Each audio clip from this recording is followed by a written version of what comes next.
Hello and welcome to the Spiritus podcast, or Word of Spiritus. Today I have with me Mike Boucher, who will be our guest homilist this weekend at Mass. Hello, Mike. Welcome. Hello, thanks. Good to be here.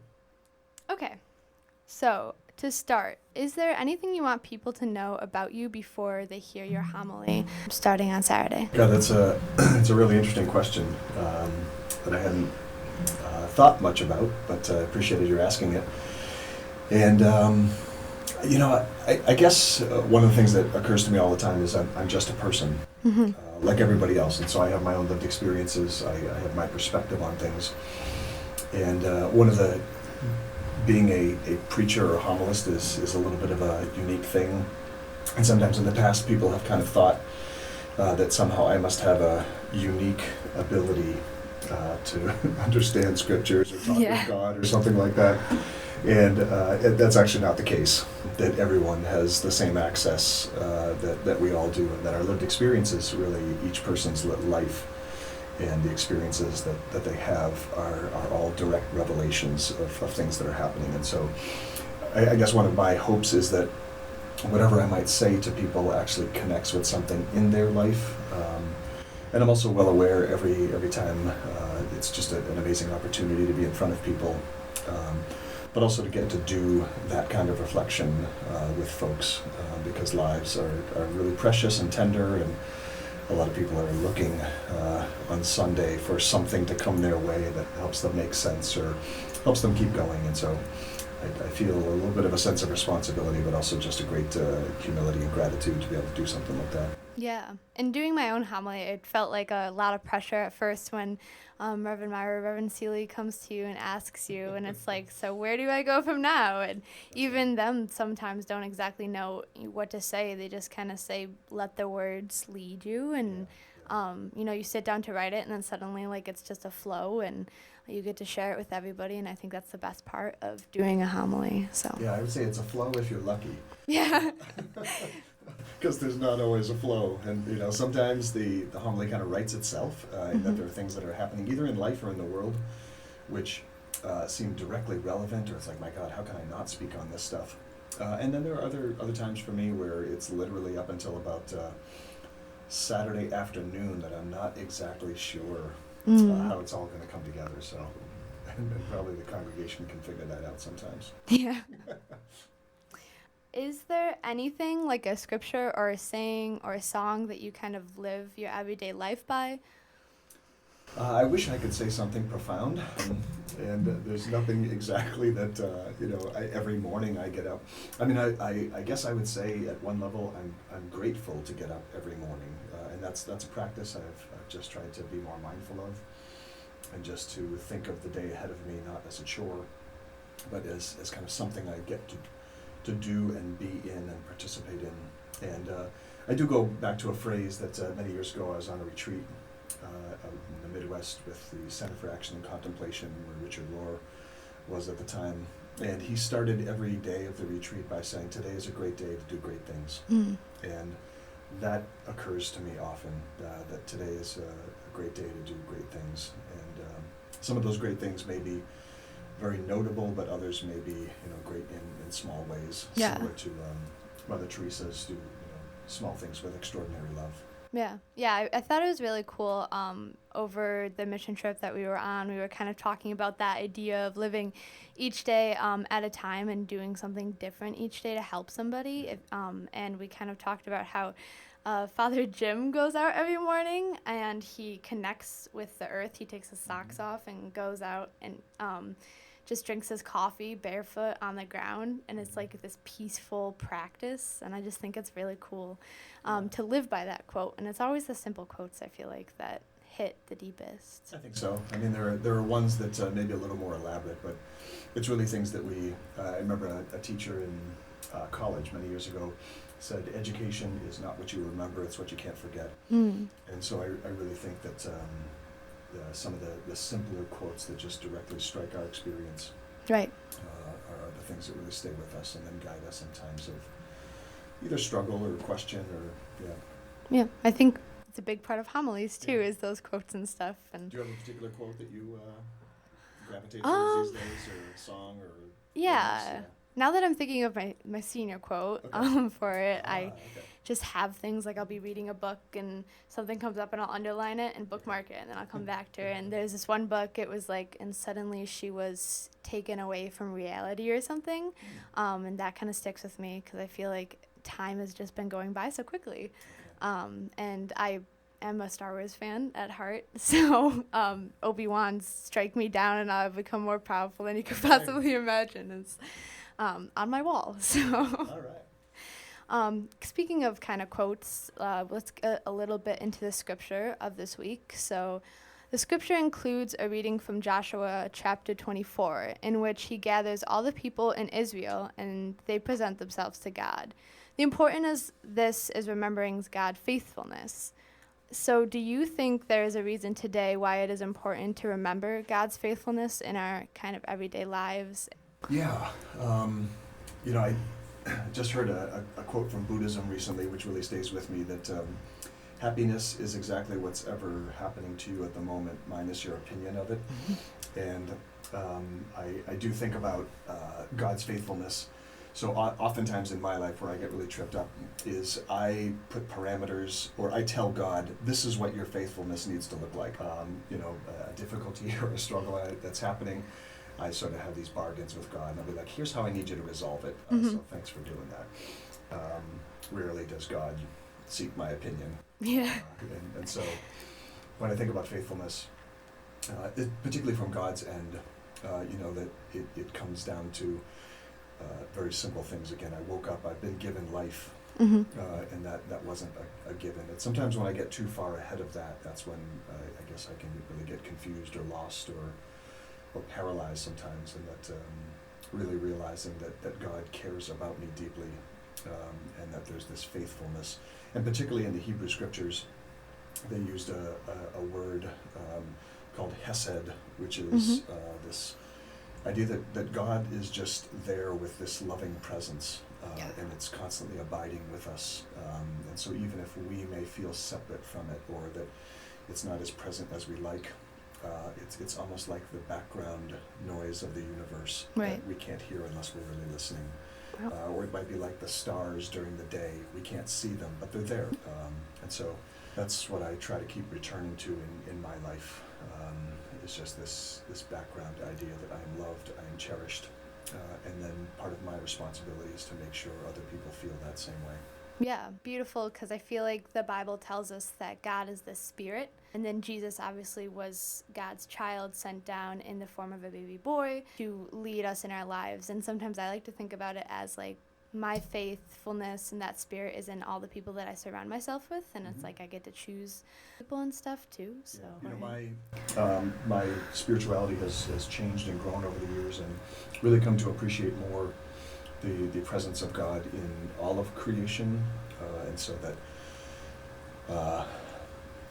I think often of indigenous wisdom, particularly from this area, where they tell stories about all of God's creatures. I mean, all of the creatures of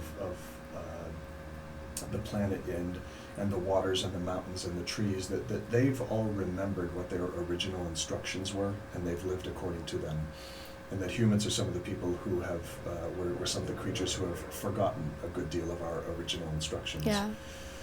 And so that, God's faithfulness is also showing itself in our rivers, in our mountains, in our trees, in the non-human world as well. And that sometimes that's actually probably a better guide for us to pay attention to than some of the things we've created.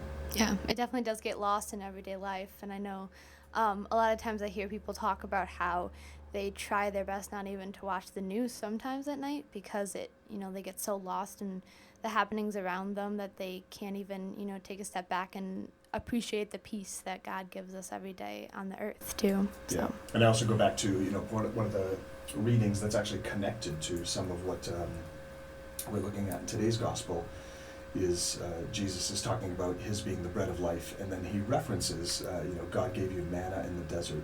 And that goes back to a very old story where the Hebrew people had left Israel. They had left slavery and had escaped into the desert, and that's where they started to encounter some hardship, and they grumbled against God. And so God eventually tells Moses, well, here's what we're going to do.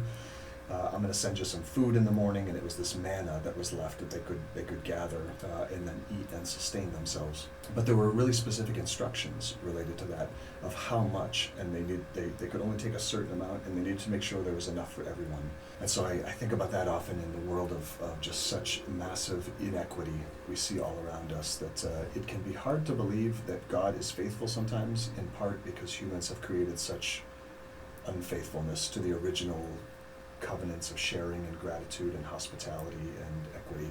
So I do see it as that's part of our work, is to try to get back to some of that. Yeah. Speaking of the Gospel of the Week, Yes. so it does talk a lot about Jesus' close disciples deciding to walk away, and he asks who remains, "Are you going to?" And they say, "Where else would we go?" So do you agree that this could possibly symbolize challenges in our own lives that we struggle with? I do, and so a little bit of, at least where I think I'm going to go with this, are some of the situations most of us face at one time or another, that if we're not facing them now, we probably will, where we really can't see the road in front of us. Like we're being asked to take some forms of a leap of faith, and some of us are asked to do that daily, and others sometimes it's we get maybe a little reprieve from it for a time, but that kind of we're challenged to really believe and to not just in a cognitive way, but to really trust deeply that even though we can't see the road or where this might be leading, that God is actually leading us somewhere, that we're not alone in this somehow. And it's not even that we need to go through suffering for our own good or uplift or something like that. It's just that we're not alone in that suffering, however it happens. And so that's where I see one of the challenges for today is some of what Jesus was saying. People said these teachings are hard, and actually they are. And for those who can kind of stay with them, there's something to be said for that. Yeah. I think throughout your stages of life, and the older you get too, there's a lot of different challenges, and the idea of like there's a new road, there's a new path being created for you, but you don't know at all of where it's gonna go. I think for me right now, I'm definitely at bridge into adulthood kind of, and going to college, but that's me as a 17-year-old, and as I get older and as people get older, that bridge just continues to be built and the path continues to build, and it's definitely scary. Yeah, there are really different bridges, or different questions we face. Like I don't know that I would have the courage to be a 17-year-old in today's world. I'm really glad I got that over with at a different time of life. And so really having deep respect for young people who are navigating the world and the questions that some of which I actually have no experience with. These were not questions I faced when I was 13 or 17 or 25. And so just appreciating the difference in the questions that we face, and also the maybe the faithfulness of what a response to that looks like. Because how I might have responded to it in a different era under different circumstances may not look like how young people need to respond today, and yet both may be responses that emerge out of a deep faith and a deep trust. Right. And for me, it's not a constant. It's something that at least, and everyone may have a different experience with this, but mine is not constant. It comes and goes, and there are things I can do which might help it, and then there are also some circumstances which test it. And it's a muscle I try to get stronger through practice, but it's not always an easy one. Yeah.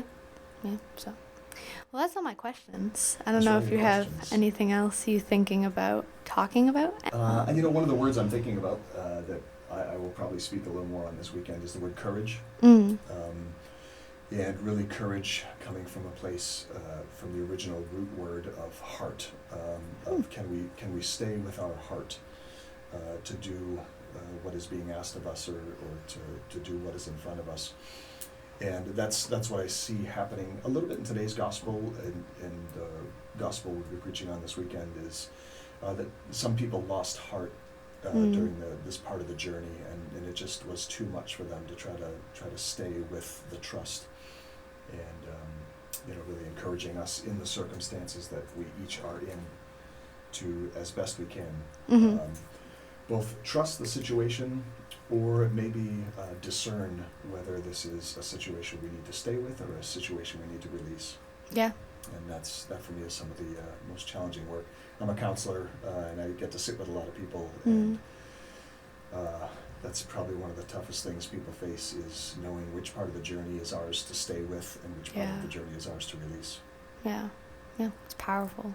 I think it could relate to a lot of different things in life, and courage could have positive and negative spots too, because sometimes you take that courageous step and it doesn't go exactly how you want it to go, Right.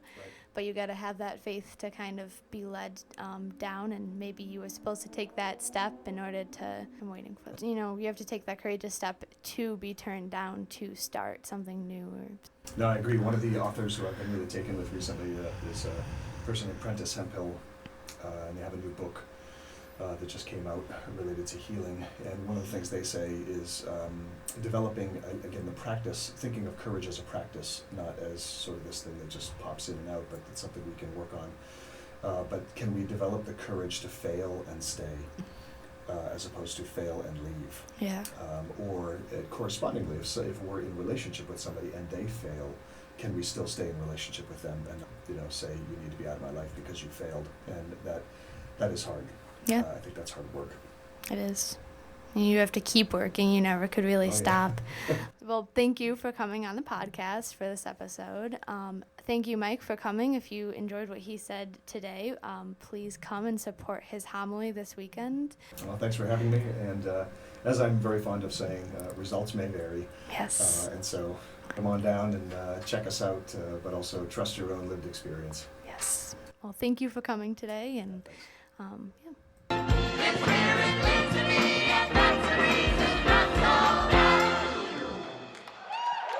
Today I have Mark and Pat here to talk a little bit about Grace of God and their fundraising opportunities they have during the month of fundraising in August. So welcome, Mark and Pat. Nice to be here. Incredible to be here.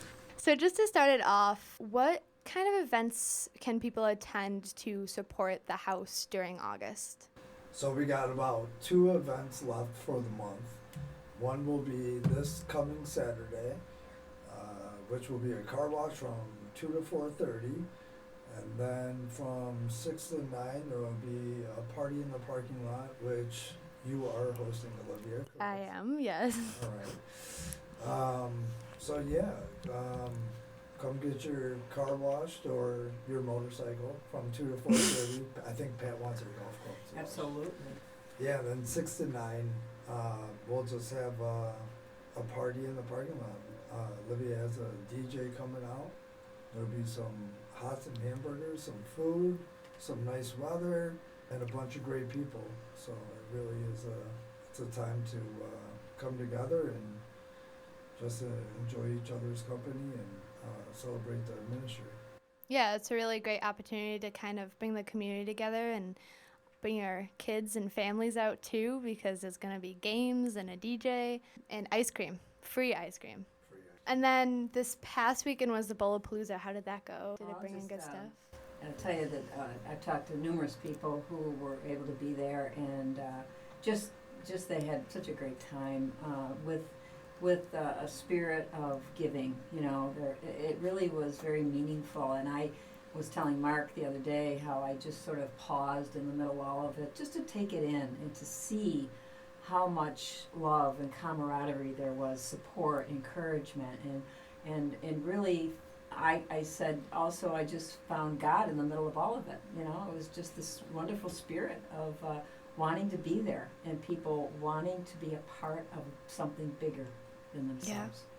And how many years has the Grace of God House been doing the bowling? This is our 3rd Bowlapalooza. It was our 3rd Bowl. It was a great idea that we decided to do post-COVID. We originally did a golf tournament for, 21 years? Yeah, I think so. 21 years that Shadow Lake hosted, and we wanted it to be a little bit more inclusive and family friendly.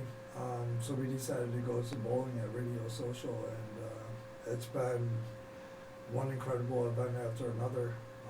We're already scheduled for next year, so the fun is going to continue. Yeah, it was an amazing event. Doing the 50-50, and I got the credit card cue. I was really serious about it. I was really sad to give it back. So if people can't make these events, what are other opportunities that they have to donate to the house if they would like to and can't make the events because of vacation and whatnot? There's always the option of just sending a check right to the Grace of God Recovery House, which is located at 120 Franklin Street, Rochester, New York, 14604, right in the heart of downtown. You can put it in the collection during your trip to Mass. There is some online availability as well. You can go to the Spiritus Christi website and then navigate to the ministry section and find Grace of God, and you can donate that way as well. Great. And then there's also the 12 steps that you could donate to. Each step has a certain amount that you could sponsor. Why are the steps important to the house, and why do you give the opportunity to sponsor a step specifically? The steps really represent what happens in recovery for each individual who enters not only Grace of God, but any program that involves recovery. And what's really fascinating is how it is aligned. Each step is aligned with a principle. So what we were able to do at Grace of God is to actually paint the principle on the steps. So as you go into the house, you experience this sense of what's going on based on the principles that are outlined right on the steps. And it's really powerful. And people who have donated in the past, and they see their name connected to the step, and it really becomes personal. And I know in my case, the first year I was able to do it, I donated on behalf of 2 individuals who died of the disease of addiction. And it's very powerful and it's very meaningful. And so I think if people understand that they can do that, it just takes on a very deep meaning for them. And they want to come back and then maybe buy another step the following year. Yeah, it is really cool to learn about the 12 steps and hear from the guys and stuff. And it is beautiful in the house to have them painted on there. Connor did such an amazing job, and it really, I think, has a big representation of what the house is about as a family and a community. Yeah, I think too, a common theme in recovery too is that we don't do it alone. Mm-hmm. So I go up those steps every day to go up to the office, and it gives you a little bit of a pause and slows you down a little bit, because before you go up the stairs, you just look at it and it reminds you what you're there for and what you're working towards. So you're doing the journey together, and then when you look at all the names on the wall, the sense of togetherness and community is so large, and you just don't feel alone. You just feel so super connected, and that's critically important. Yeah. And just like the program of recovery, it is one day at a time, one step at a time. Yeah. So it's just an incredible symbol. And then I'm pretty sure there's one more opportunity that you could donate. There are 2 prints. Yeah, so there's 2 prints that Wanda Policini's deceased son Greg painted, and that bidding is going to be available on the bulletin and our site online through the Spiritus Christi website. They're really beautiful prints. One is called Breaking the Chains, and the other one is called Stars and Stripes. And Greg was such a talented man, and a man in recovery himself. So we have 2 of the same paintings in our living room, and the living room is really designated to Greg Policini. He's just such a incredible gift to our community and to providing hope for the residents. You can have the same paintings that are in our living room, and just really experience the spirit that they give us. Yeah. So this is the 25th year also of the Grace of God House, which was started by Sister Margie 25 years ago. So how has the past 25 years gone, and how has the house grown throughout the past 25 years? Yeah, so, everybody that knows Margie, man, she's she's a gift from God, and that's exactly how she found the house. She found the house through the Spirit and God. Walking the streets, looking for that place to serve. It served for 25 years, and we're looking forward to another 25. The house has grown since Margie's retirement, but we always carried the spirit of Margie. Margie taught me a lot. She gave me an incredibly just huge gift in my life.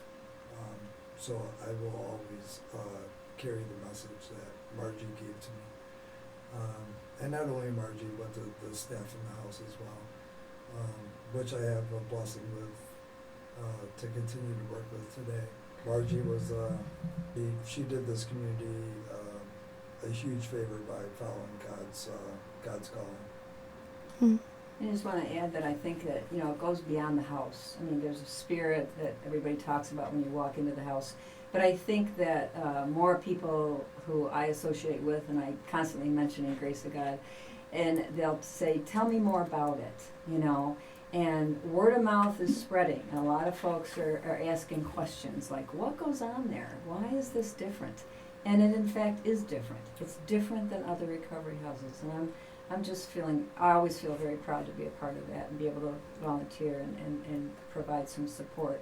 And it's interesting because it's certainly more than a house. Yeah. It's more than a house. Yeah, it is. I think what Margie did, Margie created a space for intimacy. Mm-hmm. She created a family atmosphere, and I think as lovely as it is to want to, serve as many people as you possibly can, a lot of people get lost in the mass production of things. So, we serve a low number of residents at a time. At one point it was 3. Now we're at 6. We will not go past 6. I just can't tell you how critical it is to have that one-on-one attention and, not get lost in a bunch of personalities. So these guys get the opportunity to really work on themselves and have the personal space to do it. Mm-hmm. And the other thing you can't help but notice is the alumni and the obviously people who they call staff, but many of them are alumni, and these guys come back and they spread the word afterwards. And sometimes the biggest part of recovery is when you leave, because that's where our disease can catch up with us. But that connection, the deep connection to the house, is formidable. Yeah. Yeah, that was one of my favorite parts about the bowl palooza. It was like I got away for a minute to just bowl. Mm-hmm. Yeah. So I bowled the game with the guys, and a lot of them were alumni, and we had a blast. Yeah. A lot come back to the house, but just to be in that environment and throw some balls down the alley was huge. We had an incredible amount of fun. Yeah, I think what we're trying to also do with these new events is kind of show all of you parishioners and people coming that it is just one big community, and really trying to get that idea out there. And that's kind of where the block party in the parking lot came from, just laid back. You can just come and have fun. So you could also see that community that has been built the past 25 years and will be continues to be built for the next 25 years. So on that note, do you have any short-term or long-term goals that you're looking at for the house within the next 25 years? Short-term goals for me is to continue to feed the spirit of the house and to carry out Margie's legacy. Really just to provide an atmosphere of recovery. Recovery must come first. Without recovery, we got nothing. And I think it's important as people transition. If people transition without a foundation, the transition isn't sustainable. Mm-hmm. So I think we put a lot of emphasis on the foundation, and I think that's what makes a big difference. Long-term goals, we don't want to pass 6 residents at a time, but we want to come out with another house. We want to come out with a house for women. I would love to. If you want me to, I could get crazy with dreams. I could get crazy. I'm thinking multiple houses that serve a low number of residents at a time. Yeah. And just creating, a larger family. I mean, it's what families do. They grow. It extends. this gift just doesn't end here. Yeah. And I think along with that, making sure, like you've said so many times, Mark, is to keep it small, because once you get big numbers, then it can become just getting people in, moving them out, and we don't want to do that. There's a spirituality that exists in this house, and you can't explain it. You have to see it, and that would always want to be part of the goal. Mm-hmm. Yeah, absolutely. And we don't just, the thing about it is, we're dealing with people's lives. This isn't about filling beds. So, when people get to transition, right, we've developed a relationship with that person, and not only are they transitioning, we're transitioning. We really take the initiative to have that personal centered approach, and it means something to us. Yeah. And that's another reason why we still do in-person interviews. We look for a special honesty, open-mindedness, and willingness to contribute to the house. We like everybody to be on the same page, because one person could tear a whole house down. Yeah. A bad piece of fruit could ruin a whole bowl of fruit. So, and how many people we've done in-person interviews, and they said thank you. It meant a lot for you to come in here and sit with us instead of just being a number on a waiting list. Yeah. So we're dealing with people. I don't think we can't forget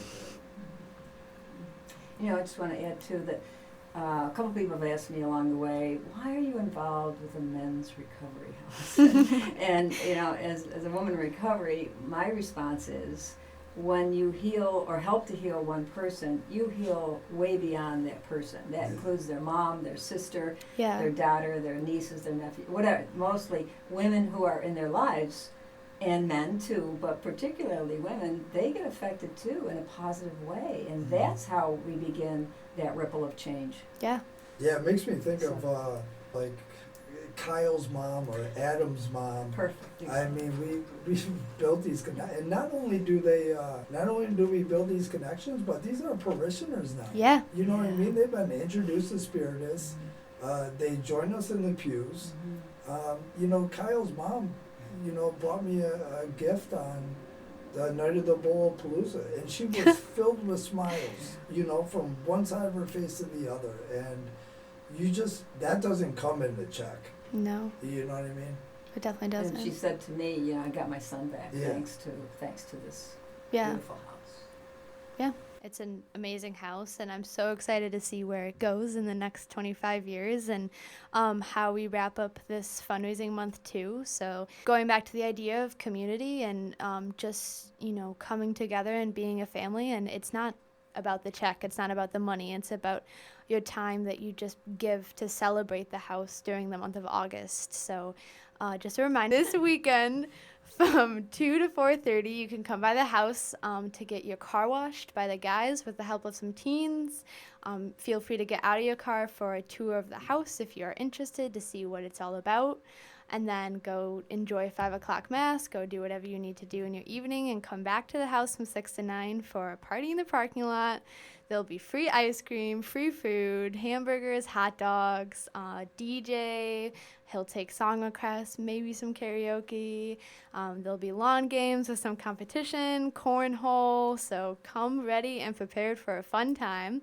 And then around 8:30, 9 o'clock, we will be revealing a beautiful art installment that is being added to the Grace of God house that was donated by a local artist. So make sure you stick around for that. It's going to be an amazing time, an amazing event to wrap up the month. And don't forget that there are still other opportunities if you cannot attend, like sponsoring a stair, the art by Greg, which is a silent auction, and you could find all of that on the Spiritus website. You could also go in the bulletin and find a bunch of stuff, so there are tons of opportunities to support this amazing ministry. There's also our anniversary Mass, which will be the last Thursday of the month, and that is the 29th. And we'll have an alumni, Todd.